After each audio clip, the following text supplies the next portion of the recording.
Bem-vindos mais uma vez. Vamos dar continuidade ao nosso estudo do livro dos Números. Já estamos avançando. Hoje nós vamos estudar o capítulo 10 do livro dos Números. Então eu convido você a pegar a sua Bíblia, você que acompanha esse estudo fielmente com a gente, pegue a sua Bíblia, abra no capítulo 10 do livro dos Números. São exatamente 36 versículos que nós vamos estudar hoje, neste capítulo. Então, desde o início que nós estamos vendo o livro dos Números, já falamos que este começo é o preparativo para o povo se pôr em marcha no deserto. Então, nós vimos os sinais, vários ritos, as várias organizações do povo até agora, para se pôr em marcha, em direção à terra prometida. Tá? Então, pegue a sua caneta, se assim você deseja, anotar algum versículo que te chama a atenção, e vamos à leitura deste capítulo. Uma leitura tranquila, calma, porque são 36 versículos, precisamos ler para depois estudar e compreender este capítulo do livro dos Números, ok? Vamos lá então? Para a leitura do capítulo 10.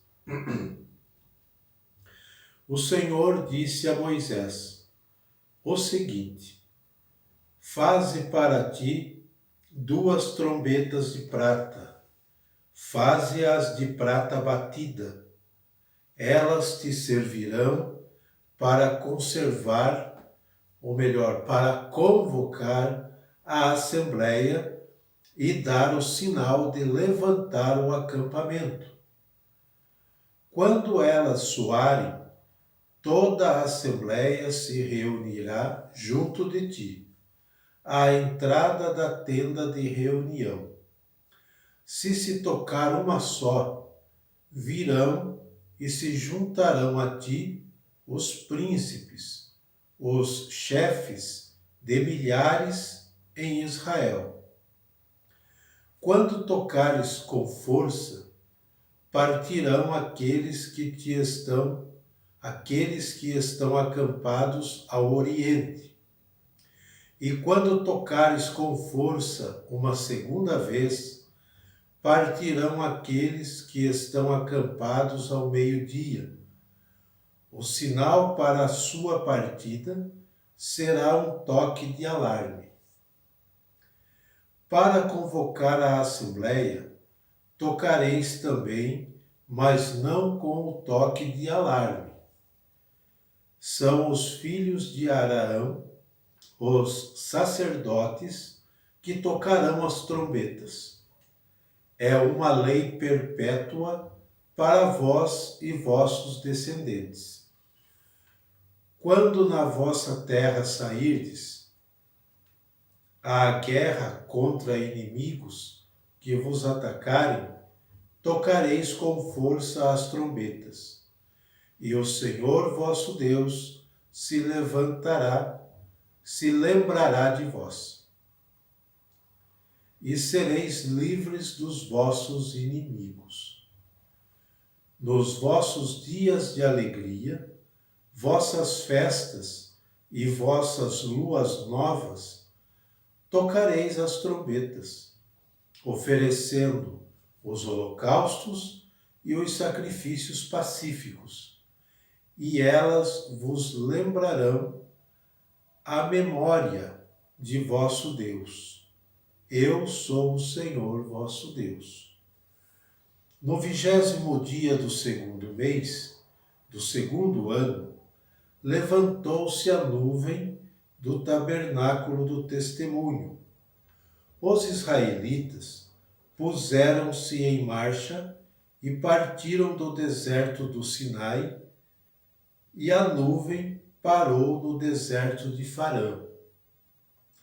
Partiram, pois, pela primeira vez, conforme a ordem do Senhor, transmitida por Moisés. A bandeira do acampamento dos filhos de Judá partiu em primeiro lugar, seguida de suas tropas, e a tropa de Judá era comandada por Naasson, filho de Abinadab. A tropa da tribo dos filhos de Isaacar era comandada por Natanael, filho de Suar. E a tropa da tribo dos filhos de Zabulon era comandada por Eliabe, filho de Elom. O tabernáculo foi desmontado e os filhos de Gerson e de Merari partiram transportando-o. Depois partiu a bandeira do acampamento de Ruben, segundo suas tropas, e seu comandante era Elisur, filho de Sedeur. A tropa da tribo dos filhos de Simeão era comandada por Salamiel, filho de Surizadai. E a tropa da tribo dos filhos de Gade era comandada por Eliasaf, filho de Reuel. Os caatitas partiram em seguida, levando os objetos sagrados, e antes que chegassem, era montado o tabernáculo. A bandeira do acampamento dos filhos de Efraim partiu, seguida de suas tropas, e a tropa de Efraim era comandada por Elisama, filho de Amiúde. A tropa da tribo dos filhos de Manassés era comandada por Gamaliel, filho de Fadassur. E a tropa da tribo de Benjamim era comandada por Abidã, filho de Gedeão. A bandeira do acampamento dos filhos de Dan, que formavam a retaguarda de todos os acampamentos, partiu seguida de suas tropas. A tropa de Dan era comandada por Aiezer, filho de Amizadai. A tropa dos filhos de Aser era comandada por Fegiel, filho de Ocrã.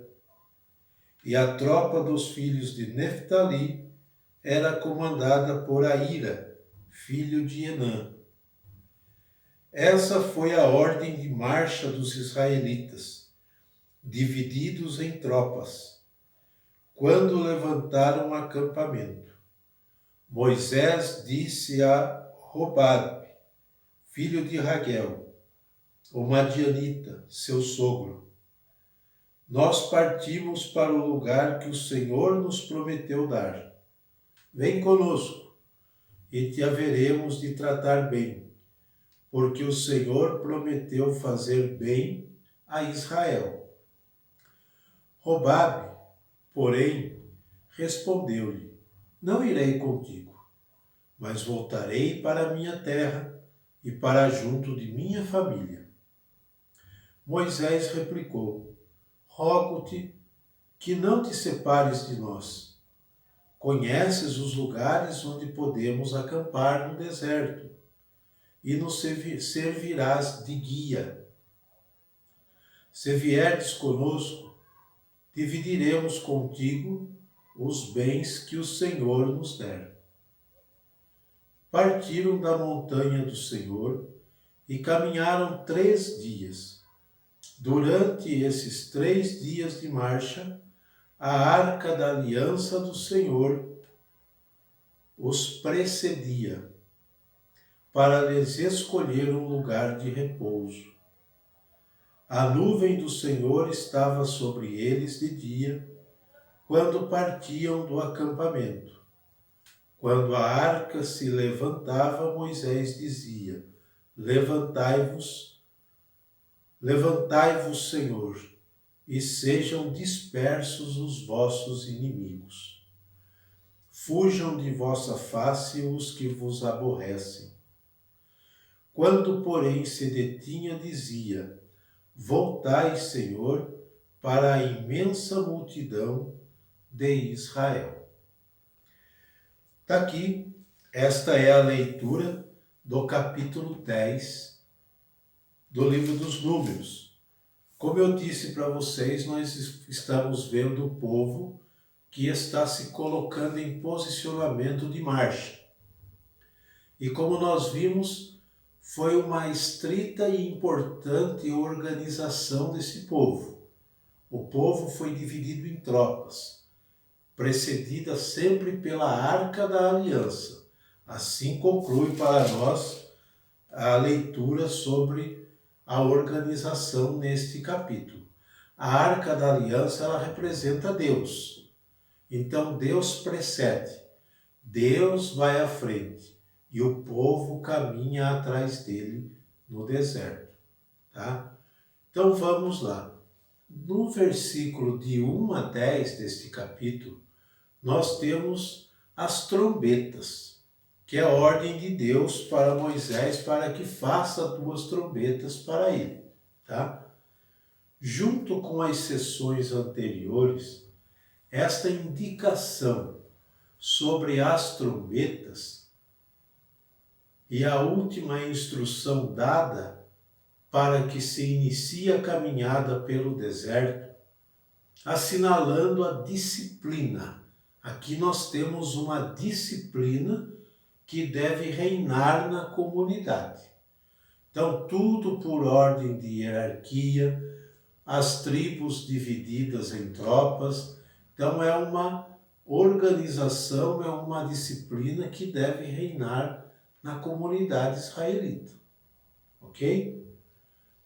Era de se esperar que as marchas do povo de Israel pelo deserto não tivesse uma ordem especial. Se esperava isso. Dadas as condições de fuga ou expulsão do Egito, como nós vimos em estudos passados. Entretanto, a mentalidade e perspectivas teológicas da escola sacerdotal transformam-se em uma assembleia que caminha em procissão litúrgica. Veja bem, começamos falando de tropas, né? Moisés organiza o povo em tropas, mas na mentalidade teológico-sacerdotal de quem redige o livro dos Números, como já falamos disso também em estudos passados, nessa mentalidade teológica, esse povo organizado se transforma de uma certa maneira em uma assembleia que caminha como uma procissão litúrgica. E faz sentido, porque se este povo é precedido pela Arca da Aliança, que representa a Deus, o povo vai atrás logo em seguida. Então, é uma procissão litúrgica. Embora o povo esteja em marcha para ir até a terra prometida, o povo também é um povo religioso, que está sempre com o Senhor à sua frente. Deus é que comanda este povo. Deus é que vai à frente desse povo. E um fato muito interessante, eu não sei se vocês notaram na leitura, por isso que eu digo que é bom a gente estudar, ler, que a Arca da Aliança precedia o povo, e ali quando a arca acampava, a arca é que ia escolher o lugar do repouso do povo. Ou melhor, não a arca em si, mas o Deus que ela representa, né? Então nós vimos lá no versículo 33, partiram da montanha do Senhor e caminharam 3 dias. A Arca da Aliança do Senhor os precedia, está no versículo 33, para lhes escolher o lugar do repouso. Então, onde a arca parasse, era ali que o povo deveria acampar. Era ali que o povo deveria repousar da sua caminhada, da sua marcha. Então, faz sentido esse estudo, conforme nós estamos vendo aqui, de acordo com a mentalidade teológica sacerdotal, que esse povo transforma-se num povo que está indo numa grande procissão litúrgica, ok? Isso são os 10 primeiros versículos. Agora nós vamos ver os versículos de 11 a 36. A partida do povo, propriamente dito. Finalmente o povo, que até então havia permanecido no Sinai, e nós vimos que foram 2 anos de estadia no Sinai, recordemos isso no versículo 11, que está assim: no 20º dia do 2º mês do 2º ano, levantou-se a nuvem do tabernáculo do testemunho. 2 anos se passaram desde a saída do Egito, e o povo ficou ali acampado aos pés do Monte Sinai. Ok? Então veja bem, finalmente o povo, que até então havia permanecido no Sinai, desde que lá em Êxodo 19, 1 seguintes, nos informara de sua chegada, agora o povo dispõe-se a partir. O povo está pronto para partir. Assim como estava previsto, ao se levantar a nuvem, cada esquadrão, podemos dizer assim, rodeia pelos 4 lados o santuário portátil. Então, todo o esquadrão rodeia pelos 4 lados o santuário portátil, com toda a solenidade que o povo instruído e organizado pode dar a este grande momento. Então é um grande momento que o povo está vivendo. Então quando esse esquadrão, esse povo rodeia o tabernáculo, rodeia o santuário portátil, é uma solenidade. Eles estão partindo, mas de forma solene. Por isso dizia antes, de forma litúrgica, tá? Os versículos de 29 a 32 indicam a consciência que, pouco a pouco, formava-se em algum setor de Israel do século IV a.C. Então estamos falando de 4 séculos antes de Jesus Cristo, sobre a universalidade dos bens do Senhor. Tudo é do Senhor. E onde está isso? Para a gente entender, do versículo 29 ao 32 diz assim: Moisés diz a Robabe, filho de Raguel, o madianita, seu sogro: Nós partimos para o lugar que o Senhor nos prometeu dar. Vem conosco, e te haveremos de tratar bem, porque o Senhor prometeu fazer bem a Israel.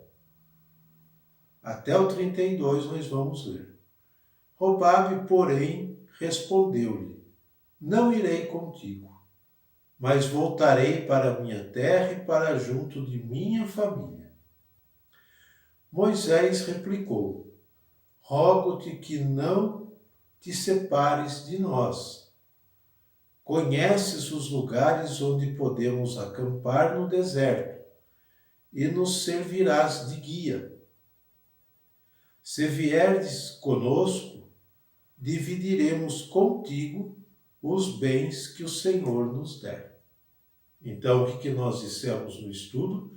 No versículo 29 a 32, indicam a consciência que pouco a pouco Israel do século IV a.C., 4 séculos, muitas gerações antes de Cristo, formava-se essa consciência em algum setor de Israel sobre a universalidade dos bens do Senhor. Então tudo é de Deus. O que Deus der a Israel, Israel vai ser generoso em repartir com ele e com o seu povo também. Então essa é a mentalidade do povo de Israel do século IV, né? Que tudo pertence a Deus. Então o que Deus lhe dá, ele deve também repartir com os demais. Essa é a mentalidade religiosa. Essa é a mentalidade de quem tem o Deus de Israel como seu Deus, que é o mesmo Deus de Jesus Cristo, né? Um Deus que não retém nada e também não permite que um grupo, retenha a maioria dos bens para si. Mas ele quer que todos tenham de forma igual. Então, todos os bens pertencem ao Senhor. Todos os bens. E 4 séculos antes de Cristo, o povo de Israel já começa a ter essa consciência. O povo de Israel já começa a formar a sua consciência, a sua visão de Deus. Que Deus é aquele que é dono de tudo, porém generoso. Ele reparte com as pessoas os seus bens. Então é dever de Israel fazer o mesmo. Se Israel é beneficiado por Deus, Israel deve beneficiar outros grupos, outras pessoas também com os bens de Deus. Olha que mentalidade, olha que lição, né, de consciência religiosa deste povo de 4 séculos antes de Cristo. Né? 4 séculos antes de Cristo. Então, este capítulo 10 tem muito a dizer para nós. Tem muito a nos ensinar ainda hoje. Que muitas vezes nós temos uma mentalidade religiosa distorcida. Que nós, muitas vezes, queremos um Deus da prosperidade. Um Deus que nos cumula de bens. E os outros que se danem. Se eu tenho para o meu sustento e para os meus, os outros não importa. Não é assim a mentalidade de muitos grupos religiosos ainda hoje? É assim que funciona. O povo que vive atrás de um Deus, de uma teologia da prosperidade, né? Do acúmulo de bens. Em Israel, do 4º século antes de Cristo, já tem uma mentalidade diferente, né? Se vieres conosco, dividiremos contigo os bens que o Senhor nos der. O que o Senhor nos der de bens, será vosso também. Nós vamos repartir. Nada de acúmulo, né? Nada de acúmulo. E nós vamos ver isso durante o estudo do livro dos Números, e se estudarmos inteirinho a Sagrada Escritura, nós vamos ver que Deus é o Deus da partilha. É o Deus generoso, que não retém nada na mão de poucos, mas quer que todos tenham de forma igual. Ok? Essa é a teologia do Deus de Israel. Essa é a teologia cristã que nós devemos ou deveríamos seguir. Ok? Então, eu espero que vocês tenham gostado do estudo do capítulo 10.